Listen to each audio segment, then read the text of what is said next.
선생님, 저 진짜 건강해지려고 먹은 거예요. 일부러 몸에 좋은 것만 골라서. 입원 수속을 마치고 침대에 누운 그분은 끝내 이 말을 남기셨습니다. 76세, 늘 식단을 철저히 지키던 분이셨죠. 아침엔 현미밥에 유산균 음료, 점심엔 닭가슴살과 채소 샐러드, 저녁은 과일 한 접시. 모범이라고 할 만큼 깔끔한 식단이었습니다. 그런데도 갑자기 쓰러졌고 심한 구토와 탈진, 관절 통증으로 병원에 실려왔습니다. 간 기능 수치는 비정상적으로 치솟았고 신장 수치도 빠르게 나빠지고 있었죠. 문제는 그녀가 먹은 음식 하나하나가 좋은 음식이었다는 겁니다. 그렇다면 왜? 무엇이 이 철저한 식단을 도구로 만든 걸까요? 바로 다양성 없는 반복이었습니다. 몸에 좋다고 알려진 것들만, 그것도 같은 재료만 매일 반복했던 거죠. 장기적으로 보면 그건 해독이 아니라 축적이었습니다.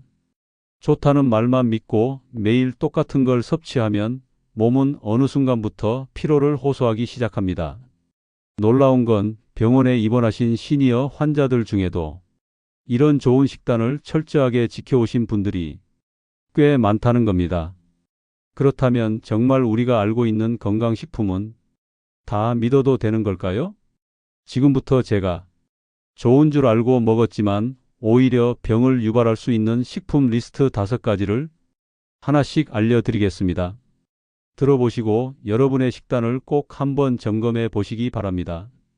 그리고 혹시 이 영상이 내 이야기 같다 하셨다면, 혹시라도 부모님이나 가족이 떠오르셨다면 지금 좋아요 한번 눌러주시고 영상이 끝난 뒤엔 꼭 공유도 해주세요. 누군가의 식단, 누군가의 건강, 그리고 삶의 방향이 달라질 수 있는 중요한 정보입니다. 앞으로도 저는 실제 사례와 경험을 바탕으로 지금 우리에게 꼭 필요한 건강 이야기 전해드릴게요. 함께 건강을 지켜가고 싶으시다면 구독과 알림 설정도 잊지 마세요. 지금의 작은 실천이 미래의 큰 변화로 이어질 수 있으니까요. 그럼 지금부터 본격적으로 시작해 보겠습니다. 첫 번째 식품, 아마 여러분도 아침마다 자주 드시는 그것일 수 있습니다. 바로 착한 탄수화물의 함정 현미밥입니다. 우리는 흔히 탄수화물을 피하고 정제되지 않은 곡물을 선택하는 것이 건강의 지름길이라 믿습니다. 특히 현미는 그런 이미지의 대표주자입니다. 정백되지 않아 영양소가 풍부하고 식이섬유가 많아 혈당 상승도 늦춘다고 하죠. 그래서 많은 분들이 나이 들어 백미 대신 현미로 바꾸는 걸 일종의 의식 있는 선택으로 여기곤 합니다. 하지만 저는 이 현미가 65세 이후의 소화기관에겐 오히려 독이 될 수 있다는 사실을 정말 많은 사례를 통해 확인해 왔습니다. 현미의 거친 식이섬유는 약해진 위장 점막을 자극하고 노년층에서 자주 발생하는 위축성 위염이나 과민성 대장 증상을 악화시킬 수 있습니다. 실제로 어떤 분은 현미를 먹은 뒤 배가 잔뜩 부풀고 설사와 복통, 극심한 피로감까지 느끼셨다고 말씀하셨어요. 실제로 서울대학교 병원 소화기내과의 2021년 논문에 따르면 65세 이상 고령자 중 현미 섭취로 인한 소화장애 및 장 트러블을 경험한 비율이 31.6%에 달했고, 특히 장 기능 저하와 위산 분비 감소가 있는 환자군에서는 그 부작용이 더욱 두드러졌다고 발표했습니다. 물론 현미가 가진 영양적 가치는 무시할 수 없습니다. 하지만 모든 음식은 누구에게 언제 먹느냐에 따라 약도 되고 독도 되는 법입니다. 현미가 소화되기 위해선 충분한 위산과 효소가 필요하며, 소화력이 약해진 노년층에게는 현미의 식이섬유가 오히려 영양소 흡수를 방해하는 원인이 될 수 있습니다. 그래서 저는 오히려 소화가 잘 되는 백미의 부드러운 섬유질 삶은 채소, 데친 버섯 등을 곁들이는 식단이 더 안전하고 효과적이라고 말씀드립니다. 특히 저녁 시간에는 위장 활동이 느려지기 때문에 거친 곡물보다는 흡수가 쉬운 조합이 바람직하죠. 그렇다면 곡물만 문제가 될까요? 아닙니다. 당이 들어있는 음식이라는 공통점을 공유하는 또 하나의 대표 식품이 있습니다. 바로 건강을 위해 조심해야 하는 두 번째, 생과일 주스입니다. 많은 분들이 식사 대신 주스를 마십니다. 당이 아니라 비타민과 효소를 위해서라고 말합니다. 실제로 아침마다 오렌지나 사과, 포도 등을 갈아 마시는 분들은 속도 편하고 활력도 생긴다며 만족해 하시곤 하죠. 하지만 문제는 과일을 주스로 만들었을 때 발생합니다. 과일은 원래 통째로 먹어야 식이섬유와 천천히 흡수되는 당분이 함께 작용합니다. 하지만 주스로 만들면 섬유질은 제거되고 당분만 고농도로 추출된 액체가 됩니다. 즉, 과일이 아니라 천연의 형태를 한 당분 수프가 되는 셈입니다. 하버드 보건대학원은 2013년에 발표한 연구에서 과일 주스를 자주 섭취하는 사람은 제2형 당뇨병 위험이 21% 증가한다고 경고했습니다. 특히 사과, 포도, 오렌지 주스를 자주 마신 사람에게서 식후 혈당 급상승과 인슐린 저항성 증가가 반복적으로 관찰되었다고 기록되어 있습니다. 또한 미국 메이오 클리닉 영양학팀은 과일 주스는 일반 설탕보다 흡수가 빠르며 혈당 스파이크와 간내 지방 축적을 유발한다며 노년기 식단에서 생과일 주스를 매일 섭취하는 것은 오히려 간 기능 저하, 체지방 증가, 당뇨 악화로 이어질 수 있다고 밝혔습니다. 특히 60대 이상 고령자는 췌장 인슐린 분비 능력이 감소하고 당 처리 속도가 늦기 때문에 주스를 통해 급속도로 흡수된 과당 포도당은 몸 안에 제대로 연소되지 못한 채 지방으로 축적됩니다. 이 모든 걸 종합하면 아침 공복에 생과일 주스 한 잔은 건강에 좋을 수도 있지만 60세 이후에는 이게 하루 혈당 흐름을 망가뜨리는 주범이 될 수도 있다는 사실을 꼭 기억하셔야 합니다.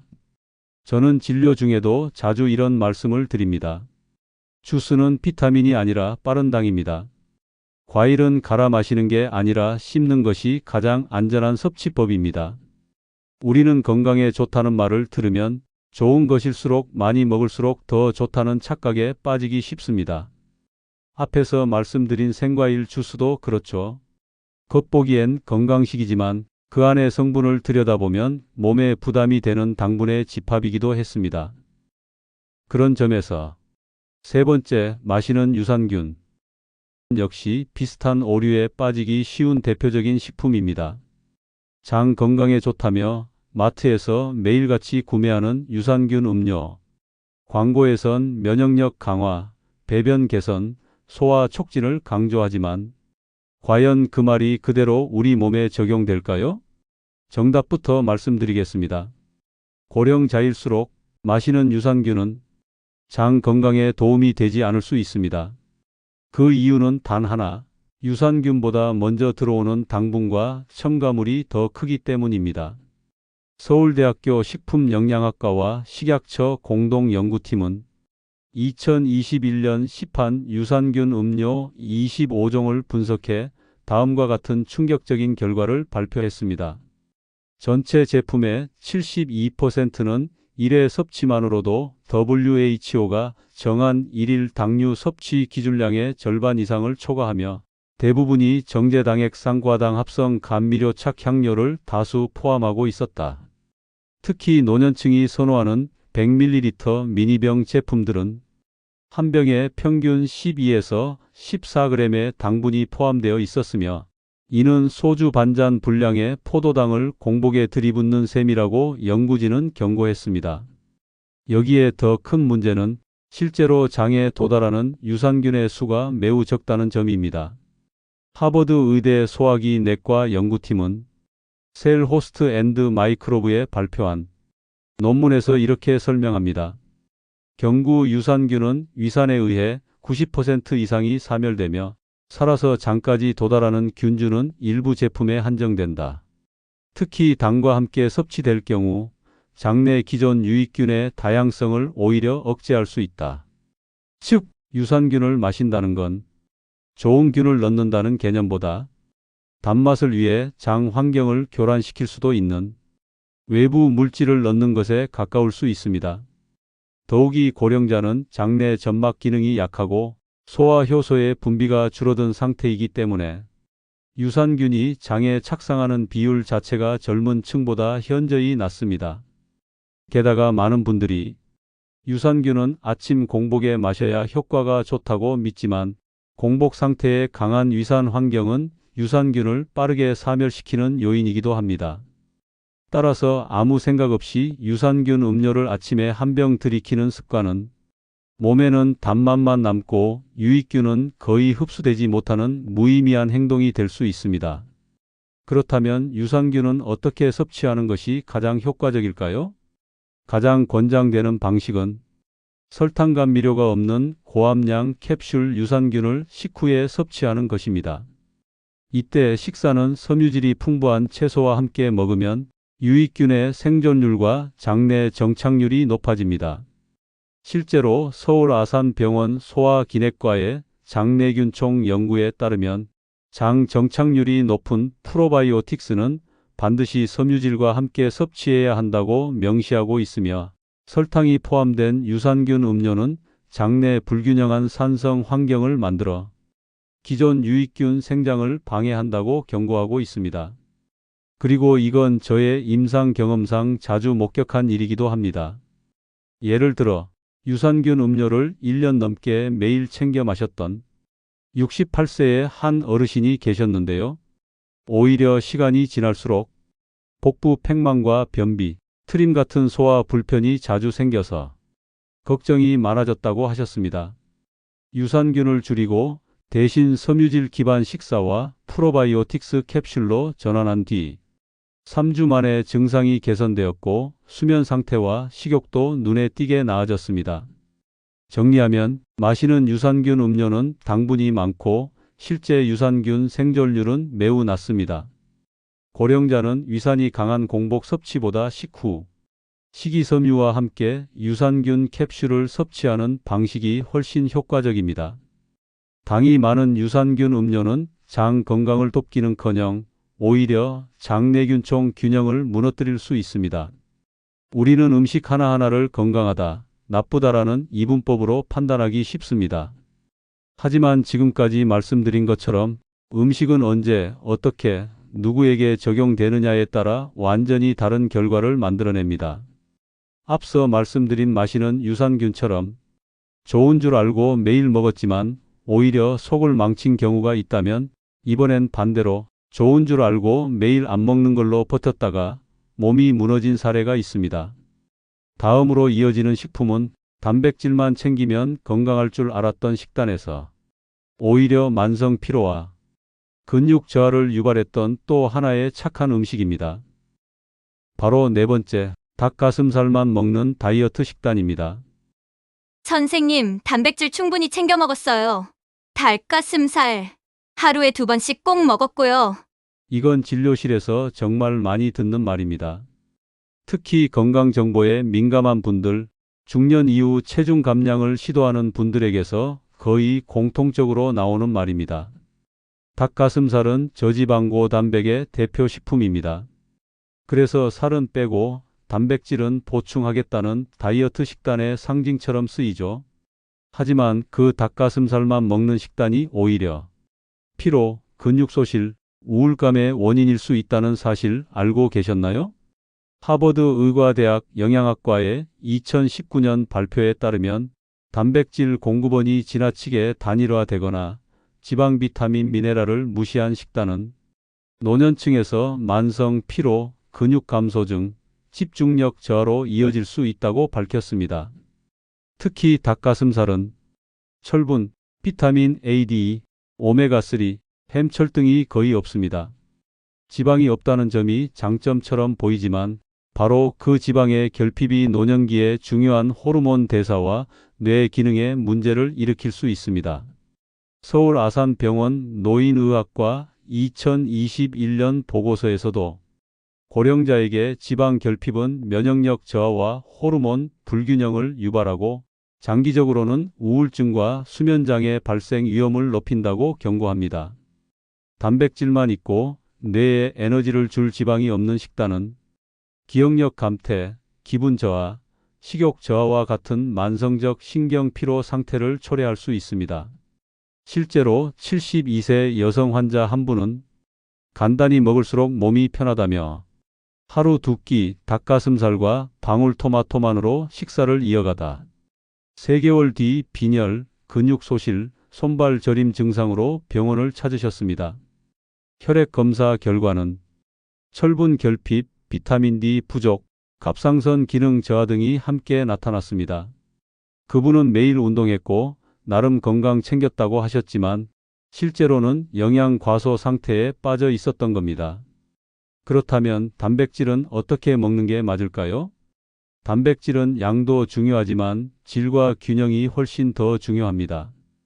닭가슴살만이 아닌 다양한 단백질 소스를 함께 섭취해야 합니다. 달걀 비타민 A, D, B군과 함께 양질의 지방을 제공합니다. 등푸른 생선 오메가3와 햄철이 풍부하여 뇌 기능 유지에 필수입니다. 두부, 콩류 식물성 단백질과 식이섬유를 동시에 보충합니다. 견과류 단백질 흡수율을 높이고 장 건강을 돕는 좋은 지방의 공급원입니다. 하버드 의대는 노년층은 고단백, 무지방보다는 중단백, 중지방, 균형식이 인지 기능과 삶의 질 유지에 유리하다고 명시하고 있습니다. 닭가슴살은 분명 좋은 음식입니다. 하지만 그것만 먹는다면 그것은 건강식이 아니라 결핍식입니다. 나이가 들수록 덜 먹는 것보다 골고루 먹는 것이 오히려 회복의 시작이라는 사실 꼭 기억하시길 바랍니다. 자, 지금까지 우리가 너무 믿었던 착한 음식들의 진실을 하나씩 살펴봤죠. 현미, 과일 주스, 유산균 음료, 닭가슴살. 이제 마지막으로 많은 분들이 이건 그래도 안전하지 않나? 라고 생각하시는 대표 간식이 있습니다. 다음으로 이어지는 식품은 건강한 간식으로 인기를 끌며 누구나 한 줌씩은 먹고 있다는 고구마와 견과류입니다. 밥 대신 고구마로 식사 조절 중이에요. 배고플 땐 견과류 한 줌이면 든든하잖아요. 상담실에서 정말 자주 듣는 말입니다. 심지어 스스로 나는 참 건강하게 먹는다고 생각하시는 분들 대부분이 이 두 가지를 식단의 중심에 두고 계셨습니다. 하지만 문제는 이 건강식들이 매일 반복되고 있다는 점입니다. 그리고 그 반복이 의외로 큰 부담이 된다는 걸 많은 분들이 모르고 계십니다. 고구마는 당지수가 낮은 듯 보이지만 익히는 방식이나 섭취량에 따라 혈당을 급격히 올릴 수 있습니다. 특히 위장 기능이 약한 분들은 고구마의 섬유소가 위에 오래 머물며 속이 더부룩하고 더부룩한 느낌, 복부 팽만, 트림과 소화 불량을 반복하게 만듭니다. 견과류는 어떨까요? 좋은 지방이다, 혈관에 좋다는 이야기는 맞습니다. 하지만 견과류엔 단점도 있습니다. 기름기와 칼로리가 높은 데다 소화가 어려운 분들에겐 위장에 큰 부담이 됩니다. 특히 하루 한 줌이 아니라 수시로 입에 물고 있는 습관은 소화기관이 쉴 틈을 주지 않아 체력 저하와 입맛 상실로 이어지기도 합니다. 중요한 건 고구마도 견과류도 나쁜 음식이 아니라는 사실입니다.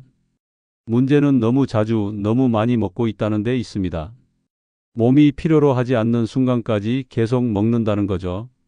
당신이 고구마를 좋아한다고 해서 몸이 매일 고구마를 반기진 않습니다. 그리고 좋은 음식이라는 이유만으로 견과류를 지나치게 자주 먹는다면 그건 건강을 위한 식사가 아니라 착각 속의 습관일 수 있습니다. 고구마도 견과류도 분명히 좋은 음식입니다. 하지만 기억하세요. 좋은 음식도 방식이 틀리면 독이 됩니다. 특히 나이 들수록 간식은 건강을 유지하기 위한 보조이지 주식처럼 드셔서는 안 됩니다. 과식하지 않아도 과신하면 위험해지는 것이 바로 간식입니다. 이쯤 되면 이런 생각 드실 겁니다. 그럼 왜 이 음식들이 여전히 건강식처럼 소개되는 걸까? 답은 간단합니다. 아무도 음식으로 병이 생긴다고 말하고 싶어 하지 않기 때문입니다. 정확히 말하자면 병의 원인이 식단이라는 사실이 공개되면 의약품과 건강보조식품 시장이 흔들리기 때문입니다. 어떤 사람은 혈압이 올라서 약을 먹기 시작합니다. 하지만 그 혈압을 올린 원인은 아침마다 마신 생과일 주스일 수도 있습니다. 또 어떤 사람은 소화불량의 유산균을 먹지만 사실 그 증상은 유산균 음료의 당 과다로 인한 장내 불균형이 원인일 수 있죠. 이걸 정확히 알게 되면 어떻게 될까요? 우리는 건강해지기 위해 약을 더 찾는 것이 아니라 식탁을 바꾸는 쪽으로 움직이게 됩니다. 그리고 이건 수천억 규모의 제약업계, 건강기능식품업계, 유통시장에 엄청난 타격을 줍니다. 그래서 대부분의 방송이나 기사, 광고에서는 이렇게 이야기합니다. 땡땡은 건강에 좋습니다. 다만 과용은 주의하세요. 매일 한 잔의 땡땡땡이 건강에 도움이 됩니다. 이 음식을 먹으면 면역력에 좋아요. 항상 비슷하죠. 긍정적인 메시지를 강조하면서도 구체적인 위험성이나 개인차는 설명하지 않습니다. 왜일까요? 사람들이 불편한 진실을 알게 되면 더 이상 제품을 믿고 사지 않기 때문입니다. 여기서 제약회사 이야기를 한 가지 드릴게요.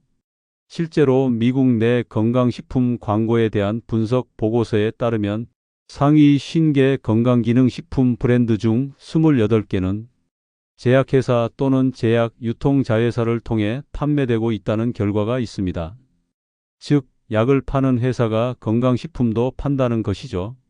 건강을 위해 비타민, 유산균, 오메가3를 사지만 그 제품도 결국은 약을 파는 시스템 속에서 유통된다는 뜻입니다. 그래서 식품이 병의 원인이 될 수 있다는 정보는 거의 알려지지 않습니다. 오히려 스트레스 때문, 나이 때문, 체질 문제로 돌려버리기 쉽죠. 그게 더 관리하기 편하고 시스템의 부담도 적으니까요. 하지만 저는 그렇게 생각하지 않습니다. 그중 정말 많은 분들이 병보다 식습관을 바꾸는데 더 어려움을 겪었고 그걸 바꾸고 나서야 몸이 좋아졌습니다. 누군가는 말합니다. 그 정도는 괜찮지 않나요? 설마 음식이 병의 원인일까? 좋다는 거 먹었을 뿐인데요. 하지만 그 말 속에 숨어 있는 게 있습니다. 우리가 좋다고 믿어온 것의 기준이 이미 누군가에 의해 만들어진 것일 수도 있다는 것. 다시 말해, 건강한 줄 알았던 음식조차 사실은 잘 팔기 위해 포장된 것일 수도 있다는 진실. 이걸 아는 순간부터 여러분의 선택이 달라집니다. 지금까지 우리가 좋다고 믿고 먹어왔던 음식들, 현미, 생과일 주스, 마시는 유산균, 닭가슴살 식단, 그리고 고구마와 견과류까지 모두 건강을 생각해서 선택한 식품들이었죠. 하지만 이들 가운데 일부는 나이 들어 몸이 예전 같지 않을 때 의외로 우리 몸을 지치게 만들고 회복을 방해하는 요소가 될 수도 있다는 사실. 오늘 이야기 속에서 확인하셨을 겁니다. 중요한 건 그 음식을 당장 끊으라는 뜻이 아닙니다. 음식도 약처럼 누가, 언제, 어떻게 먹느냐에 따라 몸을 살리기도 하고 천천히 병을 만들기도 한다는 걸 아는 것이 먼저입니다. 그래서 오늘은 마지막으로 지금 식탁 위를 어떻게 점검하면 좋을지 실천 가능한 5가지 기준을 정리해 드리고 싶습니다. 첫째, 하나의 음식에만 의존하지 마세요. 매일 현미만, 매일 닭가슴살만, 매일 고구마만. 좋다는 걸 계속 반복하면 오히려 균형이 무너질 수 있습니다. 음식도 다양하게 골고루 섞어 먹는 게 가장 기본이자 최고의 예방입니다. 둘째, 건강식이라 믿는 음식일수록 정기적으로 다시 살펴보세요. 지금 내 몸 상태와 여전히 맞는지, 속이 불편해지진 않았는지, 혈당이나 수면, 에너지에 변화를 주고 있진 않은지. 그 작은 변화가 바로 식탁 점검 신호일 수 있습니다. 셋째, 덜 가공된 음식이 더 안전합니다. 컵포장에 쓰인 문구보다 손질이 덜 된 자연식품을 고르세요. 과일은 주스보다 통째로, 유산균은 캡슐로, 간식은 생견과류로. 가공이 덜 될수록 우리 몸의 소화 리듬과 가까워집니다. 넷째, 먹는 시간도 중요합니다. 공복에 고당 음식을 먹거나 밤 늦게 지방이 많은 걸 먹는 습관은 혈당과 혈압, 그리고 수면에 치명적인 영향을 줄 수 있습니다. 음식은 무엇을 보다 언제가 더 중요할 때도 많습니다. 다섯째, 음식도 쉬는 날이 필요합니다. 매일 똑같은 간식, 매일 같은 식단보다 2에서 3일에 한 번쯤은 식단을 가볍게 바꾸고 소화기관이 회복할 수 있도록 작은 여유를 주세요. 우리 몸도 휴식이 필요하니까요. 이렇게만 해도 여러분의 몸은 분명히 반응합니다. 배가 덜 더부룩하고 아침이 가벼워지고 하루 중 기운이 빠지지 않는 느낌이 드실 겁니다. 지금도 늦지 않았습니다. 건강은 한순간에 무너지지 않습니다.